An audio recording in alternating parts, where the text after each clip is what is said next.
Welcome to the Bywords Show. I'm your host, Hannah Hughes. Bywords is all about equipping women for purposeful living by starting conversations, celebrating stories, and inspiring faith. In a world that applauds the hustle, I'm here to help you break free from the lies and come back to what really matters. It's time to get real, get rooted in truth, and come alive in relationship with Jesus so you can show up to each day with intention and confidence no matter where you're at in your story. Here we believe that embracing our stories brings hope, healing, and purpose to the process, and sharing our stories helps others do the same. Whether you're looking for a midweek faith refresh, practical tools for pursuing your dreams, or just need some good old-fashioned girl talk, you're in the right place. Grab your latte and let's dive in.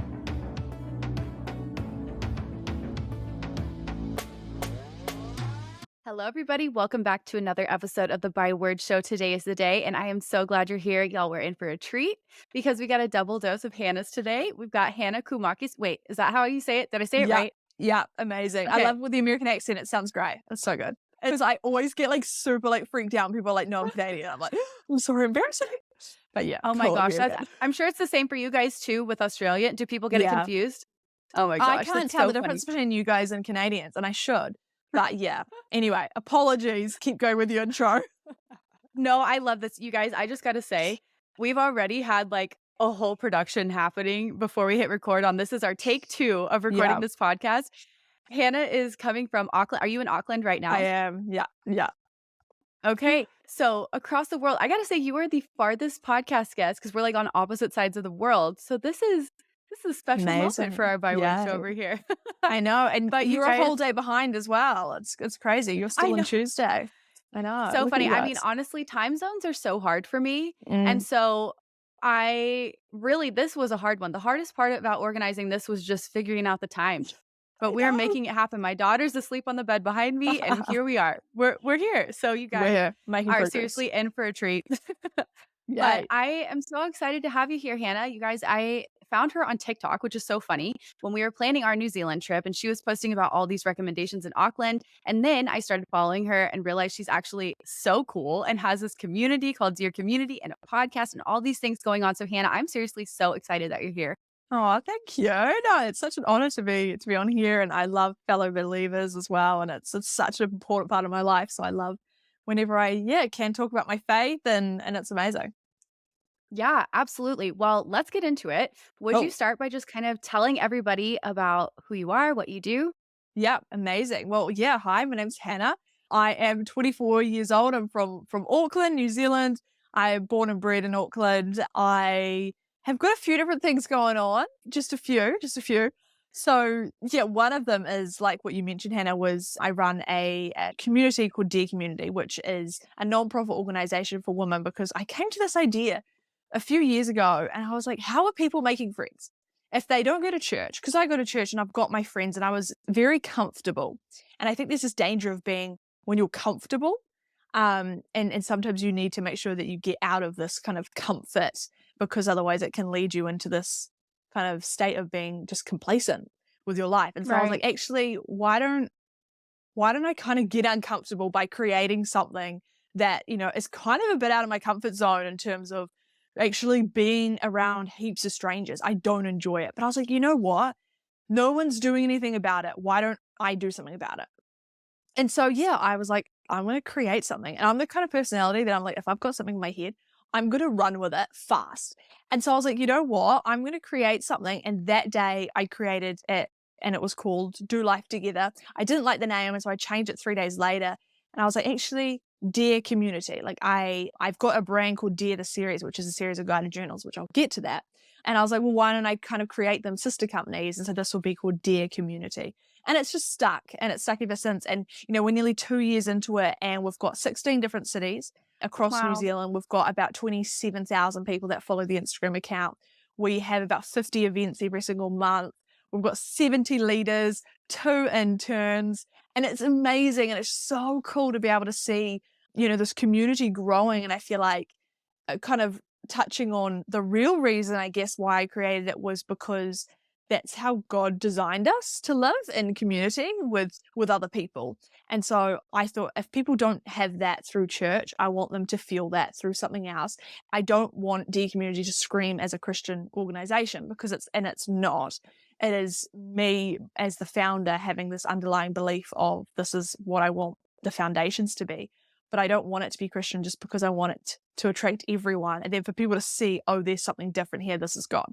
And so, Mm. yeah, I think it's so beautiful seeing all these friendships blossom through community and seeing strangers come together, then an hour later leaving as friends. And so that's one of my most like fulfilling things that I do. Like I mentioned before, I do Dear the Series, which is a series of guided journals. And the guided journals are basically designed to help you discover more about yourself. And it's more about self-reflection and kind of self-discovery and learning, who are you? What do you want in your future? And my first book that I released was called Dear Future.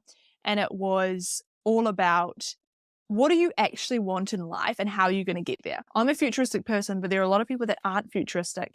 And I thought I need to help them potentially, see out their goals, because I think there's a stat, it's like you're 42%, people that write down their goals are 42% more likely to actually see them come to life than people that don't. And so it Mm. just goes to show that there are so many people not even living out their dream because they're not writing them down. They're not actually like manifesting in it and going, this is what I truly want. So that's kind of why I created Dear the Series. And then from that, on the Dear bandwagon, I created something called Dear Brides, which is wedding content creation. And again, the reason why they're called Dear, Dear, Dear is because I was a little bit too lazy to create a different website. And so I just called them, Dear the Series, Dear Community, Dear Love it. Brides. Now they're all separate, but it confuses people. Dear Brides is New Zealand's first wedding content creation service. So I shoot weddings on my iPhone and I love it. I love it so much. And it started in America and I brought it to New Zealand. So it's the third thing that I do. I'm also an actor. Absolutely love it so much. It's a huge passion of mine.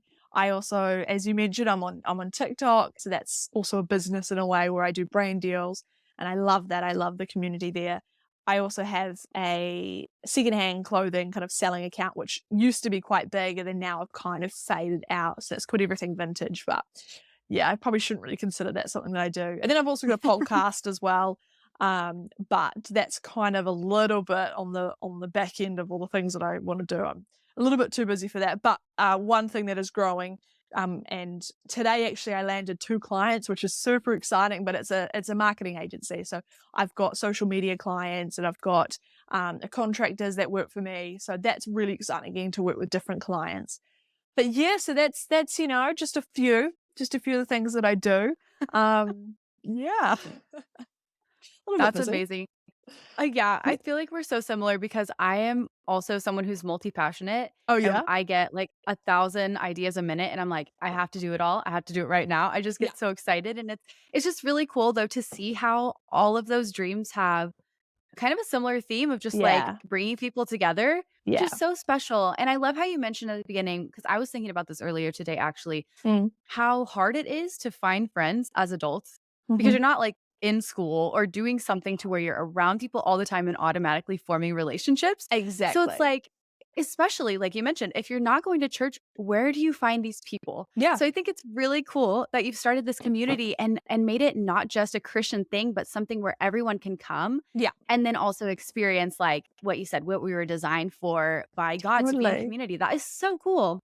Totally. Yeah. I love it. I love it. It's something that I'm, so passionate about, is people coming together, and you shouldn't be doing life alone. Like, it is the most Yeah. dangerous thing. I think that's what COVID stripped away from a lot of people, and was so dangerous that people were stripped of their human right of being with people, with other people.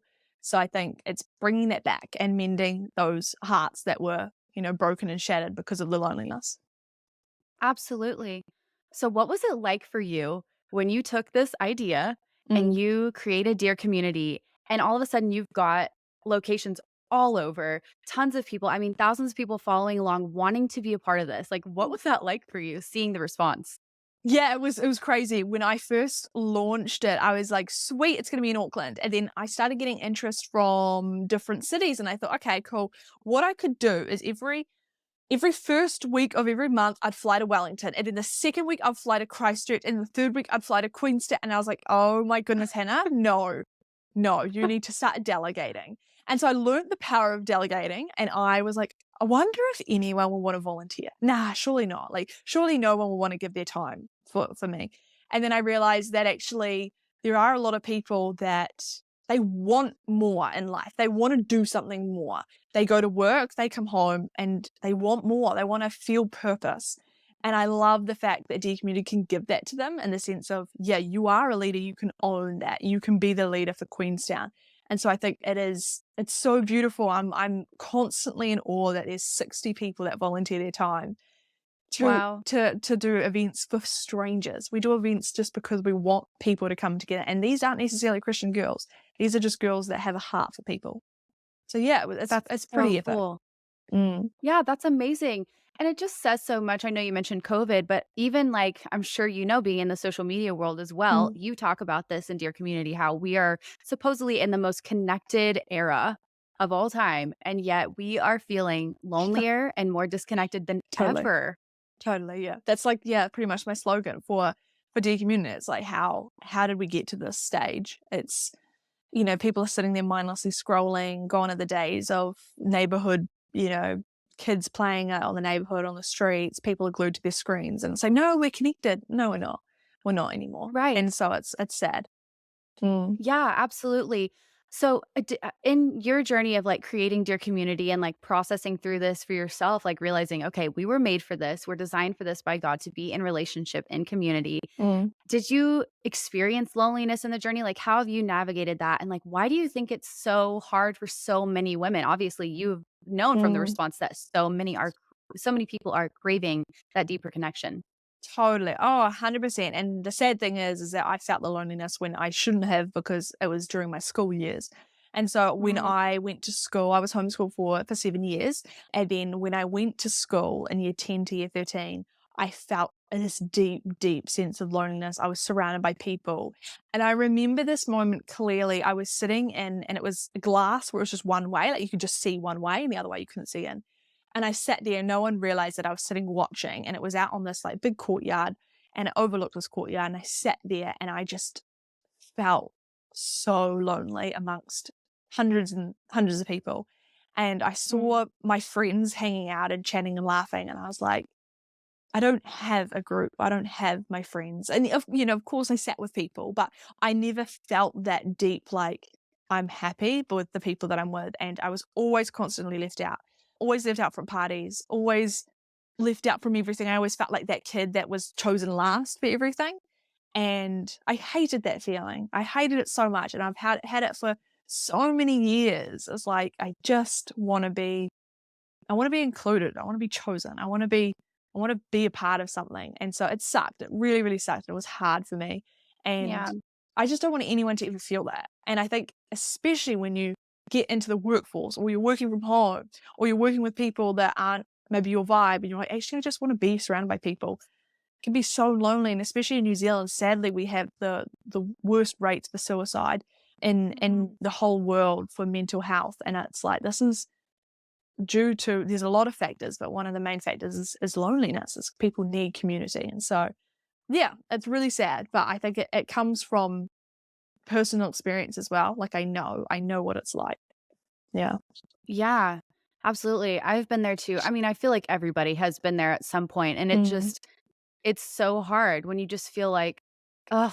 scrolling, watching other people live their lives, wishing you were included, waiting for Yeah. someone to reach out to you, and just feeling like, where do I fit? Like, how do I Yeah. find my community? Yeah. When you were feeling that, how did you go from feeling so lonely to now like recognizing your need for community and being intentional about it? I feel like it was definitely a long process. I kind of did something. I Mm. used to live in London when I was a nanny a few years ago, 2017 to 19, and I started kind of doing it on a very small scale where I would meet one girl, and I was like, why should I just keep them to myself? I should connect that girl because that girl also could become friends with that girl. And then I kept making this group, and I ended up making a group, and I love that. I really love the fact that I can connect so many people together. And I realize that no one does that really. People love to keep their friends to themselves. It's so funny. And I Yeah. find that with Yeah. so many people. I would have friends that I'd met and I'd included them in, but they had friends, but they didn't want to share them. And it was so interesting. And I was like, why not? Like we should all be friends and have this kind of community in this group. And so I think it kind of, yeah, came from that sense of loneliness at school to being in London and doing it on a small scale, then coming home And then, after COVID, I was like, hang on, this could be something here. And then that's when I launched. Yeah. That is amazing. I think that's so cool. And it's just amazing to see the response because as we talked about, like there's just so many people who are waiting Yeah. for an opportunity, like waiting for someone to reach out to them. And Yeah. sometimes it's so hard to do that. Like Yeah. it's hard to Yeah. meet new people, to put yourself out there. Like, did you Mhm. ever struggle with that kind of stuff as you were starting to meet people and make connections? It's hard, yeah. There's events. I've done 50 plus events and, even still, there was an event that I did recently and it was hard because you have to come willing to open up. Mhm. If you don't come willing to make friends and talk, then it's not going to work. And there was a group that just weren't willing to open up, and so I found it really hard and really tiring. So I think there's a two-way street. When you come, we provide this facility for you to make friends. You need to come and be open to a conversation and learn. I feel like the generation that is definitely that I'm catering to, because we've gone through potentially a lot of trauma with COVID. This happened just after university or just after school. Everyone's lost a lot Right. of social skills. It's actually gone, and it's really interesting watching people interact. And I'm fascinated by potentially the lack of social skills in terms of communication. And so yeah, it's hard. It is hard, but yeah, I'm hoping that people will slowly learn throughout coming to more and more events and just hearing other people talk and kind of gain up their confidence. Yeah, I think so too. I feel like that was one of the biggest things for me as well because I went through this weird season kind of when I was done with school, like Mm, shifting to like real world quotes, figuring out like where do I fit, finding my mm, people, finding my place in the world. And it is so interesting, kind of like mm, starting over. But I like what you said, come willing. Like you got to be willing mm. to open up. It's a two-way street. And I've experienced that so much in my life, like, the times that I'm not willing to open up, it always just, like, falls flat, but Yeah, whenever I am able to open up a little bit, it just yeah, kind of sets the tone and makes the other totally, person feel safe enough to open up as well. totally. It's like this back and forth thing where we both have to put in the effort, It but is. obviously, when it's a new person or coming to an event or something Mm, like that, it's hard, like, yeah, figuring out, "Okay, how do I start these conversations? How do I meet people?" Those kinds of things, but I love that you've created the events for mm, people to come and get connected. So, like, what for you do you think is the key for continuing these events? Because obviously that's an amazing place to start, like mm, a place to meet people and come. And then from there, how do you personally, and then how do you teach people to continue prioritizing community in the day to day? mm. Yeah, I think it's finding your people, but also not being limited to just those people. That's the great thing about Dear Mm, Community is that you can don't just get stuck in these are my friends. My friends are the ones that like to go to paint and sip and pottery. Great, those are my friends. It's no, actually just broaden your horizon. Keep coming to different Dear Community events. Keep trying different events. I'm sure there's a few different events in America where people can come along at very similar to Dear Community. But if you go once and it's not really my vibe, just try a few more times. Don't write it off because you never know who might be at the next event. There's always such a variety of people, but don't and I think it's sad that people, with Bumble BFF, yes, you can tell a lot by someone's looks and you go, oh, yeah, I'll vibe with them. But also there's so much you can't tell. And so I think it's really important not to judge the person based on, oh, actually, I don't think I'd really vibe with that person because they look different. Just chat to them and you never know that they might actually be someone that you really will connect with. So it's just be open, be a bit more open-minded, but make sure that you get down their socials and actually be proactive at going, hey, let's catch up a coffee and building those relationships out because it's great to come along to an event and feel good for 2 hours, but it's quite easy to fall back into that cycle of I'm feeling lonely again. So yeah, keep coming and just keep trying different events and be proactive. Mm. Yeah, I think that's such good advice because it's so true. It's funny. Those who know me know like I have tons of tattoos, piercing stuff like that. And then some of my friends are the total opposite. It's like we're Yeah. such a wild card match, but God just knew like who we Mm. needed in our lives. And it was just so funny. It's like looking if I mean, 5 years ago, I would never expect that I have the circle of friends that I have now. It's so diverse. They're so Yeah. different from me, and it makes me such a better person to Yeah. have people who are different from me in my life, Mm. and I just limited myself and my growth Yeah. even spiritually for a long time because I was Yeah. wanted to stay in my comfort zone. Totally. Totally. Yeah, yeah. That's cool. I love that. Yeah. Yeah, well, it's really neat too. I love just like I now have gotten much better at this. I feel like connecting people and, getting out of my shell a little bit, it comes a little more naturally because I've practiced it a lot. Mm, But if you were talking to somebody who is like, okay, I know I need community, but I just don't know about this. Like, I don't even know about like going to the event, or I mm. hesitate to talk to people. What do we talk about? Like coming up with all of these fears and hesitations. What advice would you give? It's hard, man. It's so hard. But I said to my sister, so she moved over to Arizona last year and did an exchange. And she's quite an introverted person. And I said to her, just 5 seconds of being uncomfortable could actually result in a lifetime or like, quite a significant amount of time of happiness because you go up and you introduce yourself for 5 seconds and yeah, it could be awkward. But actually, that could be a friendship that you have for years. And she kind of like held on to that advice. Like, okay, it only takes a few seconds of being uncomfortable, or a few minutes, or even an hour of being uncomfortable. But actually, it's so worth it. Just put yourself in that position. To be honest, I hate going to events by myself. I hate it. I Mm. get invited to events and I got invited to an event this morning and I text my friends, who's going to come with me? Who's going to come with me? Because I don't like putting myself in that position. But I'm like, actually, maybe it is so beneficial to come alone because you do eliminate the need of, not the need, but kind of the temptation of just going, okay, I'm just going to stick with my safe person. And so it's going, you know what? I'm going to be uncomfortable for just a little bit. But I promise you, it's going to be worth it. It's going to be so worth it because you're going to learn so many new things about yourself and you're going to go up to that person that's standing there by themselves because you know that that's you as well. Like you are that one that comes alone. You're going to go talk to them. And it's so worth it. So just do it. A few seconds of uncomfortable. I need to make up like a quote that's more, I don't know, like cohesive, but something about a few seconds of being uncomfortable is going to lead to not being uncomfortable. I don't know. But you No, I get my love drift. that.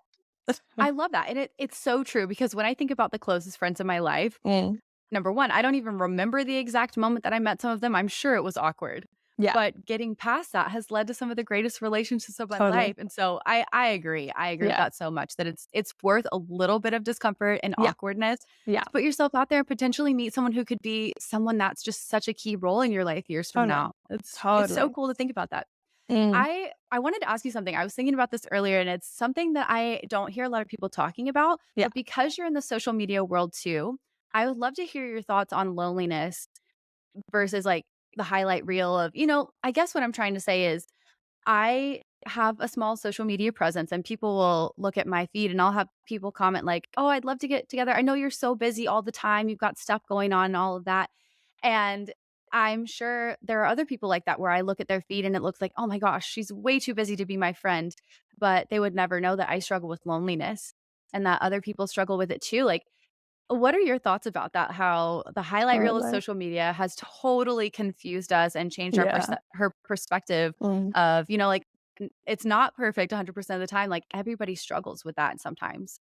Totally, totally. And it wasn't until recently. It's quite funny how you say this because I resonate completely with the fact that, people will message me and they say, hi, like, oh my gosh, you're so, so busy. You're so busy. Like, if you ever want to, want to catch up. But I'm like, yeah, of course. Like, I'd love to. I would love to because I crave that as well. I crave exactly what I give to people. I also crave it for myself. And I think as a leader, it is harder for us to kind of meet people because we are the ones running around organizing the event. And so, yeah, I definitely think that people could look at my life and go, oh wow, like she's so busy, like she's got so many, she runs so many different events. But actually, I'm hosting, my just some friends coming over to my house, and I remember going through like my Facebook friends on like who to add, and I was like, I actually don't have that many people that I could add. Like I don't really actually have that many friends, like close friends. I've got so many different people that come and go, and I'll go on a walk with someone that messaged me, but it's pretty surface level. And I've realized, yeah, I struggle with it as well. I struggle with it because I think for me, I busy myself in work to distract myself from the loneliness. And especially, being single as well and not having someone, it's like, okay, everyone else is hanging out with their partners. Okay, what am I going to do? I'm going to busy myself because as soon as I stop, that's when I realized I'm actually quite lonely. And so, Mm. yeah, it's quite it is fake. A lot of the stuff you see, it's like, yes, I'm busy. And yeah, I am. I'm very, very busy, but I do it kind of for a reason as well. It's just to cover up that something's like, yeah, I am lonely. But yeah, not everyone's Yeah. perfect. Well, yeah, Yeah. absolutely. And that completely makes sense because we are so quick to assume that other people Mm. have it all together Yeah. based on their social media presence. Yeah. And even what you touched on, leadership, I always hear that quote, leadership is lonely, because Yeah. everybody thinks that you've got it all figured out. Yeah. And we've just got to remember, like, that everyone's human. Like, we all Mm. have needs, we all have struggles, and nobody's got it all figured out. Nobody is going to be fine on their own. Like, we're just Mm. not wired that way. So when you and it's also interesting too that you touched on the things that you do to cover it up, because that is also something that all of us do. I mean, I for Yeah. sure do that. But when you get to those moments where you are face to face with your loneliness, how do you face it now? How do you navigate that now?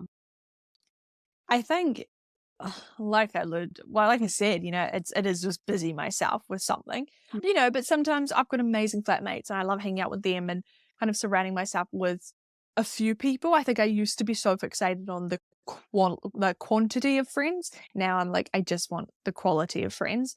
And so I Yes. have, my 4 or 5 like really close friends that I can count on. And so it's just going, you know what, I am going to prioritize friendships, making sure that I'm not I think for me, quality time isn't something that's really high up there, but I need to remember that actually my best friend is, and so I need to make sure that I'm giving her that because that's her love language, and so I think it's just making time for the people that and I guess giving it to God as well, going, if you're lonely, just, open the Bible and just start reading and spending time. You know that God's always there. He's always just sitting there, and he's just sitting there waiting for you to talk to him, and so I'm like, Right. how and it kind of feels a bit selfish to say that you're lonely because it's like God's there. He's always there for you. But, in the sense of like being in the world and being surrounded by people, actual people, yes, there's definitely a loneliness. But I think I'm learning to, yeah, just to give it to God and be like, yeah, help me through this. Right. Yeah, that's so good. I remember I'm married now, but when I was single, I had gone through a really bad breakup, and it was one of the loneliest seasons of my life because I had Mm. gone to school, or I had graduated, and then I was in Bible college for a while, and I was in this weird place of like had just been through a breakup, and now I was figuring out, am I going to move home and all this stuff. So friend groups were transitioning, and I just remember it was one of the hardest seasons of my life. But in my loneliness, it was like one of the greatest opportunities of my life that I had to really grow my relationship with Mm. the Lord because I kind of had no other option. Mm. But I just remember like going through that season, it was so healing. Like through my loneliness, it's so interesting how God will use that, even our loneliness, even our Yeah. struggles to help us grow, to heal us, and then also to like bring us to the right people. I just remember on Yeah. the other side of that season, I found some of the most meaningful friendships and still have Yeah. these friends of my life. It's just really cool. Mm.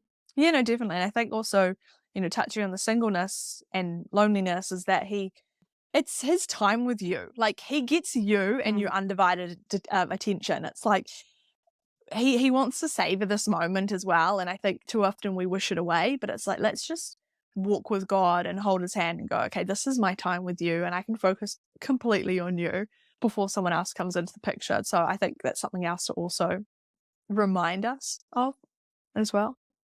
Mm. Oh, yeah, absolutely. Because I feel like when I've experienced loneliness, I try to cover it up with everything. Like I just Mm. try to avoid the problem, put Yeah. a band-aid on it. And I'm similarly to you, I really like to stay busy. And Yeah. then there have been times maybe you've experienced this too, where I've been so busy and then things kind of go to a lull and I realize, where is everybody? Like I've just been Yeah. running and running and running and I'm here all alone now. And then Yeah. I'm just the older I get and as seasons of life change, I'm just constantly reminded of my need for relationship and Mhm. community with other people. Mhm. 100%. And it's us as humans. It's how God designed us to be in community. Yeah. Mm. Yeah, exactly. And I think that's so special because number one, I mean, the healing and the joy that Mm. comes from relationship is amazing. But Mm. also like the way he designed us to need people, like, gosh, there's so much healing that comes from that Mm. and people helping us like point us to our purpose and help us like figure out what our next steps are, like helping us hear from the Lord and encourage us, Mm, pray with us, all those things. Like life is just so much sweeter when we have people to do it with. mm. Totally, totally. I love it. Yeah. Well, okay. So I would love to know for someone maybe in the US or someone who's in an Mm, area where they may not have access or know about mm. opportunities like Dear Community, where would you recommend they look to start finding their people? Oh gosh. I think obviously if you're a believer, church is amazing. Church is so, so good. Otherwise it does get hard. That's why I created Dear Community. But gyms and community groups and also friends as well. There's a really cool idea that I actually posted a TikTok video on this, and it's called the +1 dinner party idea, where you invite like 5 of your good friends, but you ask them to invite someone that you do not know. And then you've immediately got 10 people at the event and 5 people you don't know. And you could either do this like a third way as well, where that +1 also brings a +1 that no one knows. And it's such a cool way to like, yeah, let's just bring these different people together. So that could be a good idea. Oh my gosh, I love that. That would be so much fun. I'm I totally know. gonna do that. I know. I'm gonna do it. I'm so gonna do it here, and I'm gonna do a TikTok video on it, and then yeah, let's see how it goes. Okay, I love that. I am definitely gonna be looking out for that to see the results. So you can test it. Yeah. You could be the guinea Yeah. pig, and then Yeah. we'll try it. Yeah. Cool. I love it. Still. No, I love it. Well, I'm so excited just to get to connect with you, but also just to see how you just started with an idea and you Mm. have built this huge community of people now who are connected and making friends. And it's, I mean, changing lives. And so I'm just really grateful for you and the work that you're doing. Before we go, could you please tell everybody where they can get connected with you and get your Yeah. journals as well? Yeah, yeah, of course. So yeah, my personal is Hannah Koumakis. My D community is D Community NZ. I would love to launch in America, so keep your eyes out for that. Do It'd be it. amazing. Otherwise, there's D Community AUS, which will be launching, and then also D Community EU. We've got the handles on Instagram. We're just waiting for some legal stuff to go through, and Dear the Series as well is where you can buy the journals. We do ship to America, so you can get them. Yeah, Dear the Series. Sometimes with my accent, like a lot of people think it's D the series. So it's like I have to put on my American accent and be like, Dear the Series. So there we go. Dear the Series. I don't even know if people can understand that a little bit better. And yeah, what else? I guess that's if you want to learn more about some of my stuff that I've talked about, dear listener, is my podcast. And then yeah, I guess it's pretty much all my handles. But yeah, and feel free to message me on Perfect. Instagram if you've got any questions. Love to help. Yes, absolutely. Well, you guys know I'm going to link everything for you, but go follow Hannah. And then let's start a petition of all the states in the US where we want to start a Dear Community because we need Yes. some of this going on over here. I love it. I would love to. It's my dream to make it worldwide. So we'll see. We'll see where God takes That's it. that's amazing. I'm all for it. Well, Hannah, thank you so much for your time. I No appreciate you being here worries. today. It was so much fun. Thank you so much. Thank you. Thank you so much for taking time out of your day to tune into another episode of the By Word Show. I love having you here, and I am truly so thankful for your support. Don't forget to share a screenshot of this episode to let me know you were here, and quick favor, if you enjoyed this episode, would you take a second to leave a review? It really helps our community grow. If you want more, you can shop my books Waking Up and Love Is at thehannahhughes.com or on Amazon, and be sure to join my email list for all the latest news. I can't wait to chat again soon, but in the meantime, be sure to come connect with me on social media, and remember, I'm cheering you on.